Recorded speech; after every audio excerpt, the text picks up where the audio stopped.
9 milliards de dollars. Voilà ce qu'une start-up médicale a réussi à valoir, alors que son invention ne fonctionnait même pas.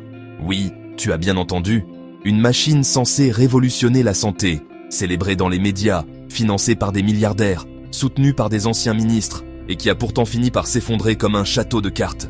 Cette machine s'appelait Theranos, et sa créatrice, Elizabeth Holmes, était présentée comme la nouvelle Steve Jobs.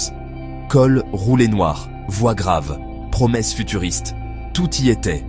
Mais derrière cette façade parfaite, il n'y avait rien, juste un mensonge géant. Nous sommes au début des années 2000, la Silicon Valley est en pleine effervescence. Internet a déjà transformé des étudiants en milliardaires, et chaque nouvelle idée, même folle, attire des millions de dollars. C'est dans ce contexte qu'Elizabeth Holmes, 19 ans, décide d'abandonner Stanford pour créer sa propre entreprise. Elle a une vision claire, analyser des dizaines de maladies avec une seule goutte de sang. Imaginez un test rapide, pas cher, indolore, capable de sauver des millions de vies. Fini les prises de sang interminables. Fini les seringues qui font peur. Place à un futur digne de la science-fiction. Sur le papier, c'est une idée de génie. Assez belle pour séduire les investisseurs. Assez futuriste pour fasciner les médias. Assez simple pour faire rêver le monde entier. Holmes fonde Theranos, commence à démarcher et tout le monde tombe sous le charme. Elle copie l'image de Steve Jobs. Col roulé noir, discours minimaliste, allure mystérieuse. Elle adopte même une voix grave et lente, travaillée, presque hypnotique, pour paraître plus sérieuse et crédible. Les médias la mettent en avant, la surnomment la nouvelle génie de la Silicon Valley. Les investisseurs affluent, ils ne veulent pas manquer la prochaine révolution. Très vite, Theranos attire des noms prestigieux. Rupert Murdoch, les familles Walton et DeVos, même d'anciens secrétaires d'État américains comme Henry Kissinger ou George Shultz.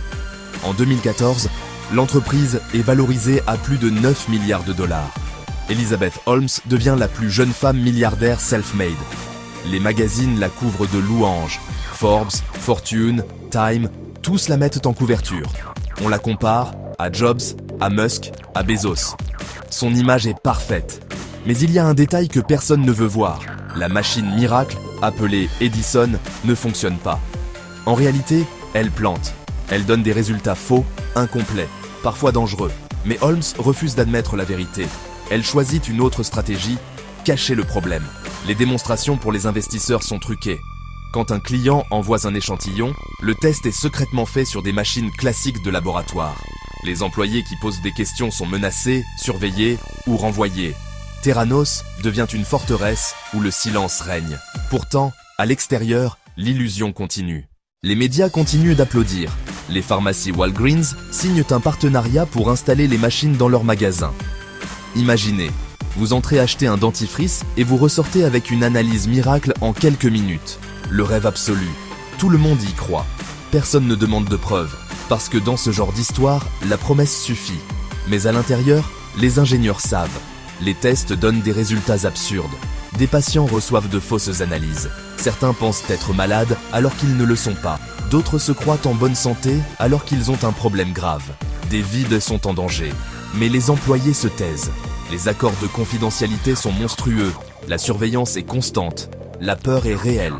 Theranos ressemble moins à une entreprise qu'à une secte dirigée par Holmes et son bras droit, Sunny Balwani. Et comme toujours, un mensonge finit par craquer. En 2015, un journaliste du Wall Street Journal, John Carreyrou, reçoit un appel d'un ancien employé. Intrigué, il enquête. Plus il creuse, plus il découvre.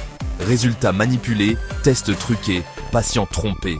Les preuves s'accumulent. Le château de cartes s'effondre. Le scandale éclate. Les investisseurs découvrent qu'ils ont été dupés. Les patients apprennent que leurs analyses ne valaient rien. Walgreens coupe les ponts. En quelques mois, l'empire s'écroule. Elizabeth Holmes passe de visionnaire adulée à fraudeuse notoire. En 2018, elle est inculpée pour fraude massive. Le procès, suivi comme une série Netflix, dure des années. En 2022, la sentence tombe. Plus de 11 ans de prison. Holmes, autrefois présenté comme le futur de la médecine, devient le symbole d'une époque où le storytelling a remplacé la science. Alors, que retenir de cette histoire? Que même les plus riches, les plus puissants, peuvent se faire avoir. Que dans le monde du business, une belle promesse peut suffire à lever des milliards, même sans preuve. que si une idée est trop belle pour être vraie, il faut toujours se méfier. Theranos restera à jamais le symbole d'un rêve séduisant, bâti sur du vent. Et toi, tu aurais confié ton argent à Elizabeth Holmes? Dis-le-moi en commentaire. Abonne-toi si tu veux d'autres histoires incroyables d'arnaques et de fortune, et rappelle-toi, derrière chaque billet, il y a une histoire.